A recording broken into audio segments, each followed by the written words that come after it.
Alors aujourd'hui on va s'attaquer au débridage des modèles TYT MD380, MD390.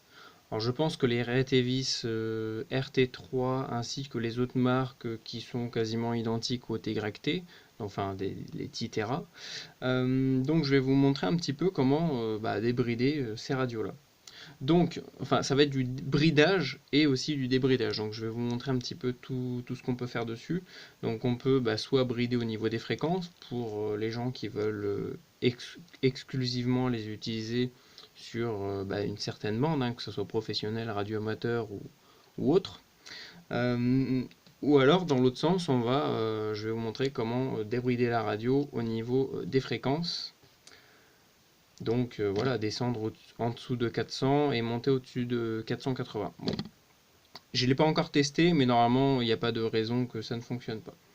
Donc, dans un premier temps, je vais vous montrer tout ce qu'on va avoir besoin pour faire la petite manipulation. Donc, il va vous falloir un ordinateur. Le mieux, c'est sous Windows, hein. Moi, c'est Windows 8.1, Windows 7. Le 10, normalement, ça marche, hein, il n'y a pas de souci. Après, il vous faut bien sûr une radio. Voilà, donc moi c'est un MD380, c'est mon tout premier, il a plus de 2 ans. C'est vraiment les premières versions. Après, il nous faut un câble TYT, donc attention ne pas prendre les câbles Baofeng ou ce genre de truc. C'est pas du tout les mêmes câbles, donc oui on dirait que c'est les mêmes câbles, mais en fin de compte, à l'intérieur, c'est pas les mêmes puces, et ça va pas marcher. Les Baofeng c'est plutôt c'est des copies de Prolific en fait, hein. C'est des cartes Prolific 2303. Alors je ferai une autre vidéo là-dessus, hein, sur le problème de compatibilité au niveau des drivers. J'ai trouvé la solution, donc je vous en ferai part dans une autre vidéo. Donc prenez le câble TYT fait pour les DMR. Voilà. Sinon ça ne marchera pas. Donc après c'est tout simple, hein. Pour le faire fonctionner, le câble, il n'y a pas de driver installé ou quoi. Vous branchez le câble sur l'ordinateur. Vous branchez le câble à la radio et vous allumez la radio. Et là, vous allez avoir le petit bruit. Alors, je vais couper la radio. Voilà. Normalement, vous avez fait ce petit bruit là. Donc, une fois que vous avez le bruit, ça veut dire que c'est connecté et que c'est fonctionnel. Donc, maintenant, il va nous falloir le logiciel de programmation. Donc, le logiciel, on le trouve soit sur le site de TYT, donc c'est tyt888.com. Donc là, sur la page d'accueil, on a directement tous les softwares, donc on a les derniers firmware, etc. Donc nous, c'est software, donc on cherche MD380 software 0321, ouais, ça peut être, oui, ça fonctionne, normalement, il n'y a pas de souci. Old vocoder, donc non, oui, vous prenez le software, hein, tout simple, hein. Ça prend en compte aussi les MD390 et normalement je pense que les RT3, les RTVis, ça les prend aussi, hein, vu que c'est les mêmes puces, c'est le même radio, il y a juste la marque qui change. Donc moi je le prends chez 409 Shop, comme à mon habitude, hein, comme toujours. Donc là on va dans la rubrique TYT, tac tac tac tac tac, TYT, voilà, MD380, on l'a là. Download, voilà, on le télécharge, moi je l'ai déjà. Donc une fois qu'on l'a téléchargé, on va aller on va ouvrir le logiciel. Donc sur le site de TYT, je crois que ça l'installe sur l'ordinateur. Le fichier de chez 409 Shop, il n'y a pas besoin de l'installer. Vous décompressez juste le fichier, vous récupérez tout dans un dossier. Donc moi je l'ai appelé MD380. Donc voilà, on voit qu'on a bien tous les fichiers. Là on a l'exécutable, donc md380.exe. Donc maintenant ce qu'on va faire pour rentrer dans des menus cachés pour débrider la radio, setting.ini. donc ça, vous faites une copie de ce fichier là. Bon, au pire vous le retéchargerez, mais c'est pas grave, ça vous évitera de réinstaller 2 fois le même truc. Vous faites clic droit, ouvrir avec bloc-notes. Ah mince, j'ai pas fait le clic droit comme il faut. Je sais que le pad c'est un peu la misère. Ouvrir avec le bloc-notes. Et là vous allez avoir ce dossier texte. Donc en fait ce dossier texte on va le modifier. Et ça va nous permettre de débrider toute la radio. Voilà. Donc, oula, j'ai pas pris le bon. Donc vous voyez que là en bas, on a Frequency 3, 450, 520. C'est pas une version qu'on utilise. Donc bon, on s'en fout. Nous, ce qui nous intéresse, c'est fréquence 2, donc 400, 480. Donc là, vous pouvez mettre 350, tout ce que vous voulez. Enfin bon, il n'y a aucune utilité à ça, mais c'est juste, voilà, il y a des gens qui aiment trouver comment débrider des radios, donc je vous le montre. Donc après 350, 400, ça aussi, c'est des versions qui n'existent pas en France. 136, 174, ça par contre on peut l'acheter, donc ça pareil, hein, vous pouvez le modifier, mais bon, voilà, il n'y a aucune utilité à ça. Mais voilà, c'était juste pour vous le montrer. Après pour le reste, on s'en fout, on ne touche rien. On va dans Test Mode. Cette ligne-là, le 0, en fait, c'est pour désactiver le test mode. Et en fait, le test mode, ça va nous permettre de rentrer dans un menu caché. Donc, je tiens à préciser, c'est pas moi qui ai trouvé tout ça, hein. J'ai trouvé un radioamateur qui expliquait toutes les manipulations. Donc, voilà, je voulais juste faire une vidéo, montrer un petit peu comment moi je débridais mes radios. Enfin, il n'y en a aucune utilité, mais pour les gens qui veulent avoir de la patate, donc, au lieu d'acheter des radios 2 fois plus chères parce qu'elles sortent 10 watts, ben, moi je vais vous montrer comment faire. Donc, test mode, c'est sur 0, on le met sur 1, en fait 1 c'est pour l'activer. On fait enregistrer, pas enregistrer sous 1, en fait enregistrer, donc ça écrase le fichier d'origine. Après on pourra le remodifier, il n'y a pas de souci. Donc hop, une fois que c'est tout bon, la radio elle est allumée. Moi je préfère l'exécuter en tant qu'administrateur. Tac. Donc oui. Voilà, une fois qu'on est là-dessus, ça sert à rien d'aller dans les menus. Alors, attendez, je vais décaler légèrement. Voilà, les menus à gauche, ils servent à rien, on s'en fout. Vous faites sur le clavier CTRL T. Et en fait, ça va permettre d'afficher le mode test. T pour test. Hop. Et là, vous le voyez pas, mais la radio est en train d'envoyer toutes les infos. Et voilà. Elle a redémarré. Et maintenant, on a toutes les infos de la radio. Donc, les réglages à peu près d'origine, bah, ils sont là. Hein, enfin, c'est ceux-là. Donc, vous voyez que ça se présente comme un tableau, quoi. Hein. Donc, tout en haut, ce qui va être très important, c'est pas du tout à négliger. Vous avez les fréquences, en fait. Comment vous expliquer ça? Donc, les premiers réglages qui seront dans ce tableau-là, enfin dans ces lignes-là, ne changeront jamais parce que c'est des réglages tout simplement par rapport à une info que la radio va décider d'elle-même. Ça va pas être une info par rapport à une fréquence, à un seuil de signal ou ce genre de truc.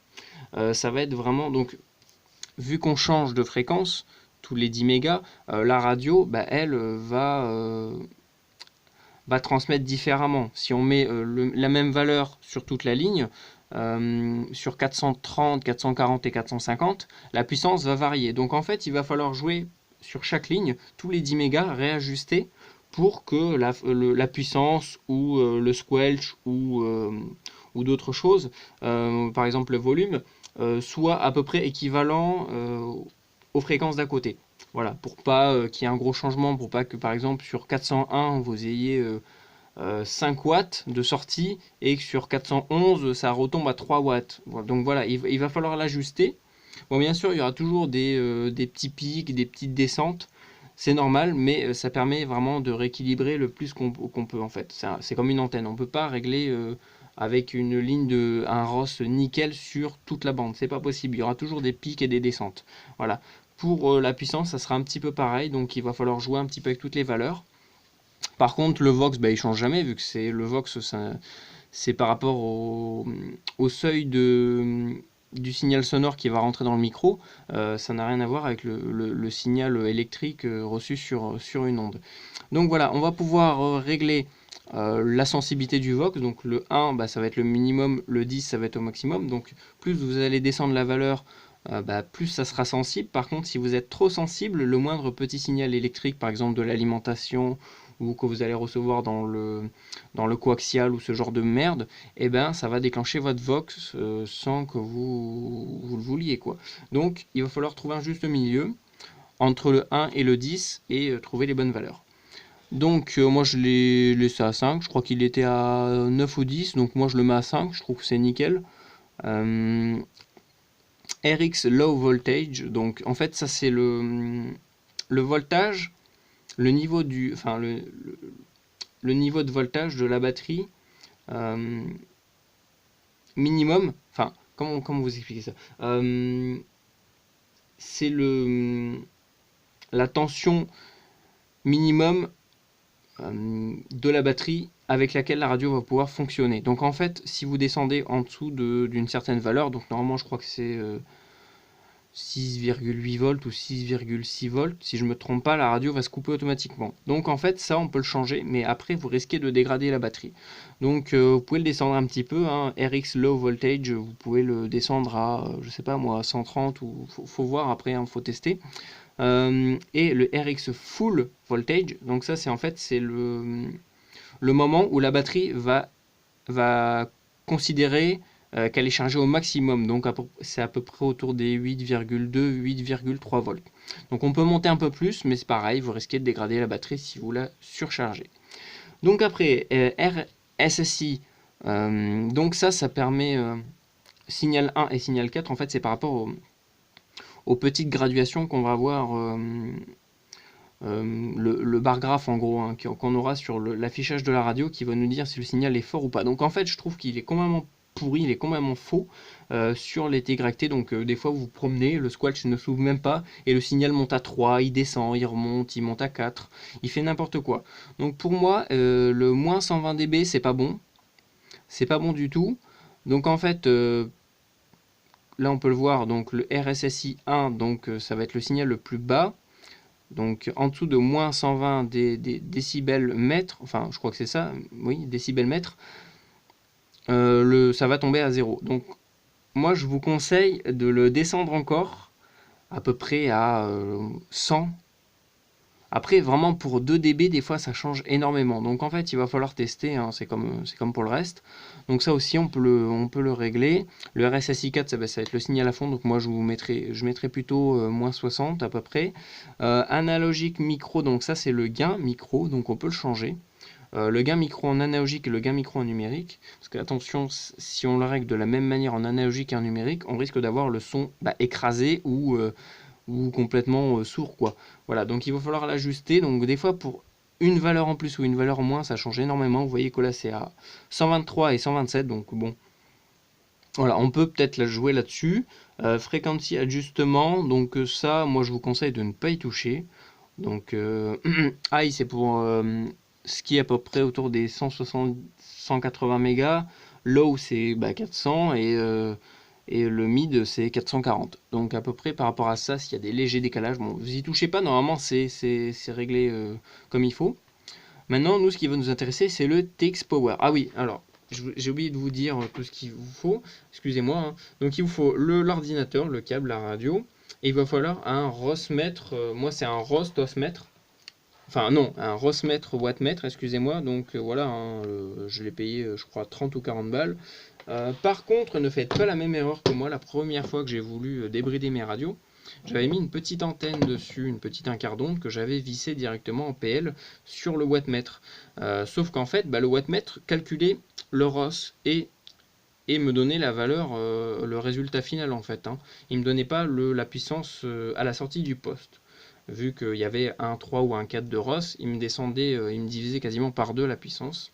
Donc moi ce que je vous conseille de faire, c'est d'utiliser une antenne extérieure qui est réglée parfaitement, je dis bien parfaitement sur la fréquence.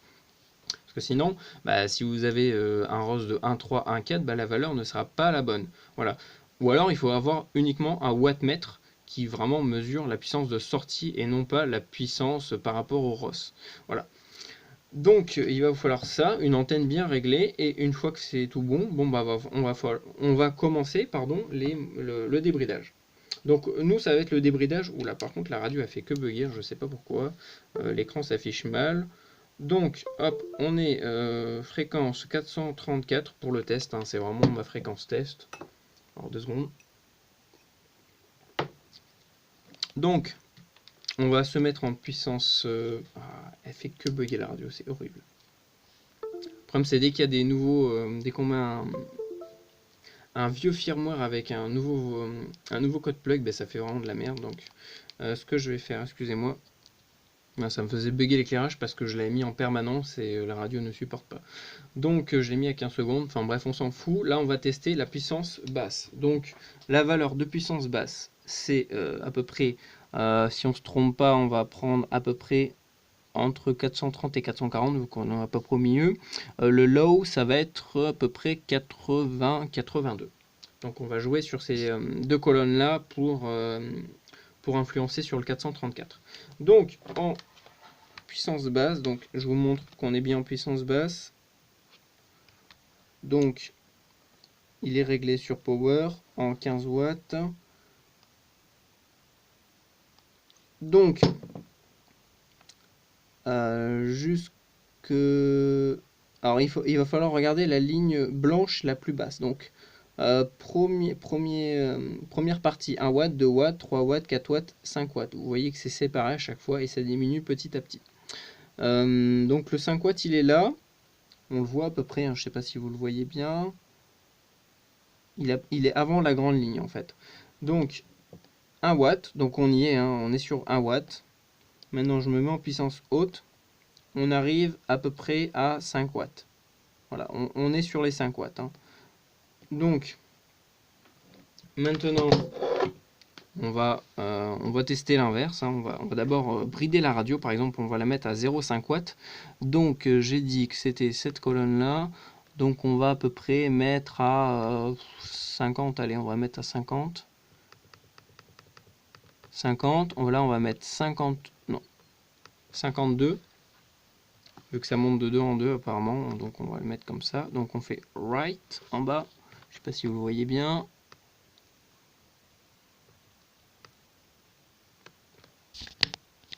En bas, écrire, hop, c'est pas très long. Voilà. Donc on va se mettre en puissance basse. Maintenant on va tomber sur, ouais on est un peu en dessous. On est un peu en dessous, on est à 0, 0,3, 0,4. Voilà. Ah oui, par contre, j'ai oublié de vous montrer, on va se mettre sur le ROS. Vous voyez que ça ne bouge absolument pas. Même en 5 watts, oh si, ça monte légèrement. Voilà. Donc maintenant, on va la débrider. On va la pousser vraiment au maximum. Donc 166, c'est 5 watts, on va la mettre 230, on va être fou là, on va faire un carnage. 232, on écrit.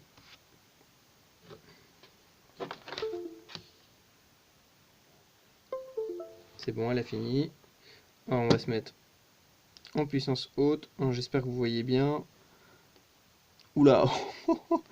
Donc là, on est à peu près à, vu que le milieu c'est 7 watts et demi, on est à 6 watts et demi à peu près, ouais, 6-7 watts.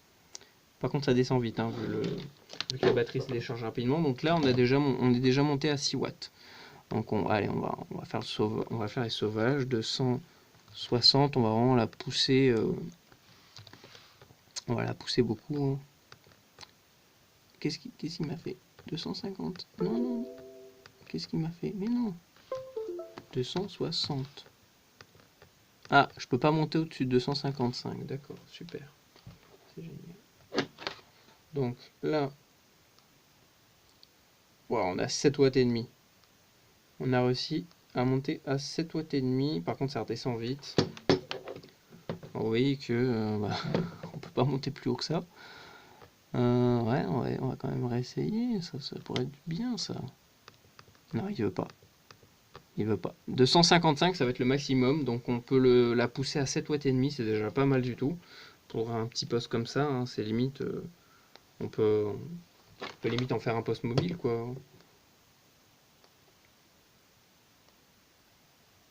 Donc on voit bien que ça tape dans les 7 watts et demi. Donc, après pour les autres réglages, RX Sensitivity, ça, c'est pas par rapport au squelch, je pense que c'est par rapport au décodage du DMR, donc ça on peut le diminuer pour que ça soit encore plus sensible, par contre ça risque de faire des petits bugs dans le son. Open Squelch, alors moi je l'avais descendu parce que franchement il était à je sais plus moi, 50 ou un truc comme ça, et c'était mais totalement sourd. Donc déjà 20, je trouve que c'est un peu sourd. Donc vous pouvez le descendre hein, à 10, hein, ça c'est pas mal. Ah et par contre, il faut faire attention entre l'ouverture et la fermeture. Donc en fait, vous pouvez régler pour que ça s'ouvre plus facilement, mais que ça se ferme moins facilement, ou l'inverse. Donc c'est pas pareil, hein, close et open, vous pouvez le mettre au même niveau, hein, au moins ça permet d'être toujours juste à l'ouverture et à la fermeture, mais le mieux c'est de faire une ouverture un peu plus difficile pour que bah, les signaux parasites ne rentrent pas forcément dans le squelch, enfin ne passent pas forcément le seuil, mais que par contre, bah, si le signal se dégrade au fur et à mesure, bah, que vous ne perdiez pas le signal d'un coup, quoi, que vous puissiez le garder le plus longtemps possible pour arriver à l'écouter. Pareil, hein, donc le squelch 9, bah, c'est le squelch au maximum, le squelch 1, c'est au minimum. Par contre, j'ai l'impression que c'est inversé en fait, donc le squelch 1, en fait, plus vous le montez, plus ça a l'air d'être ouvert, mais je comprends pas, ouais, c'est pas très logique. Moi j'aurais plutôt mis dans l'autre sens, alors peut-être que c'est moi qui l'ai réglé à l'inverse, hein. J'ai peut-être dû me gourer. Donc max volume, vous pouvez régler aussi le volume. Bon, je vois pas forcément de différence. Les CTCSS, les D16, vous ne touchez pas à ça. Parce que après, ça va plus reconnaître les D16 comme il faut. Alors vous voyez qu'il y a plein d'autres trucs. Mode 1 partial. Alors je sais pas ce que c'est. Analog voice ajustement. Vous touchez pas, c'est toujours sur 30. Log voltage, analog send range, ça vous y touchez pas. Donc après, je crois qu'on peut voir un seuil, par exemple, de squelch. Donc si on se met sur le squelch 1, ouverture, et qu'on fait Enter, non, Enter ajustement, voilà. On voit le seuil du signal réel, là, d'un coup. Enfin, la radio analyse un peu le spectre, enfin la fréquence sur laquelle elle est, et elle voit que le signal sur le spectre est à 5. Donc en fait, ça peut permettre de régler pour que ça soit vraiment un squelch, mais vraiment super bien aiguisé. Donc là, si on est à 5, on se met à 7 ou 8, au moins le moindre petit signal qui va rentrer, bah, ça va ouvrir le squelch. Donc ça, c'est pour voir, par exemple, si je me mets dans un environnement très avec beaucoup de parasites, le niveau de signal va monter. En fait, c'est un peu comme un bar graphe en gros qui nous dit à peu près sur quoi régler le. Ah non, mais là je suis en Vox, je vous dis des conneries. Mais je crois que normalement, oui, sur le Squelch 1, on peut voir. euh, J'avais souvenir qu'on pouvait voir. Ah oui, c'était ça, c'était ça. Ah merde.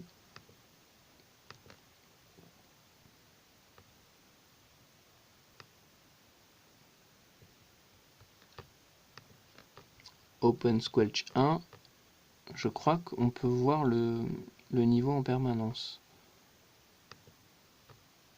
411, 421, 431. Ouais. Ah, vous voyez que ça bouge, ça bouge. Donc en fait, ça nous dit le. Oui, donc c'est ça en fait. Plus c'est haut, plus le signal sera bas. Donc en fait, c'est inversé. Donc là, si on veut avoir un squelch bien aiguisé, on se met sur 415, 420. Vous voyez qu'en permanence, ça varie, hein, vu que sur le spectre, quoi, hein. Il y a toujours des petits signaux qui passent. Donc 420 ou 430, ça peut permettre d'avoir un squelch super bien aiguisé. À l'inverse, plus vous allez descendre la valeur, plus le squelch sera dur à ouvrir. Voilà. Et ça permet bah, de savoir en temps réel bah, à peu près ce comment le règle. Donc, nous, on est entre le 430 et 440. Donc voilà, oui, ça tourne autour des 415, quoi, à peu près. Donc il faut se mettre en dessous de 415, 115, pardon. Voilà. Ça, vous pouvez le voir un petit peu pour tout. Je crois que non, le CTCSS ça bouge pas, mais pour le squat c'est super intéressant. Ça, si vous voulez faire n'importe quoi, un relais ou n'importe quoi, ça permet de savoir en permanence sur la fréquence sur laquelle vous êtes, bah, le niveau de signal que vous recevez sur la bande. Voilà. J'espère que ça vous a aidé. Bah, écoutez, si vous avez des questions ou des trucs, des infos super intéressantes que j'ai pas trouvées ou que je ne connais pas, bah, allez-y, il n'y a pas de souci. Vous me le dites dans les commentaires et voilà, ça me fera plaisir. Alors j'espère que je vous ai aidé, que vous allez faire des débridages de ouf avec vos radios. Alors même si vous arrivez à pousser encore plus loin que 7 watts et demi votre radio, bah, faites-moi part de vos expériences, ça m'intéresse. Allez, ciao, à la prochaine.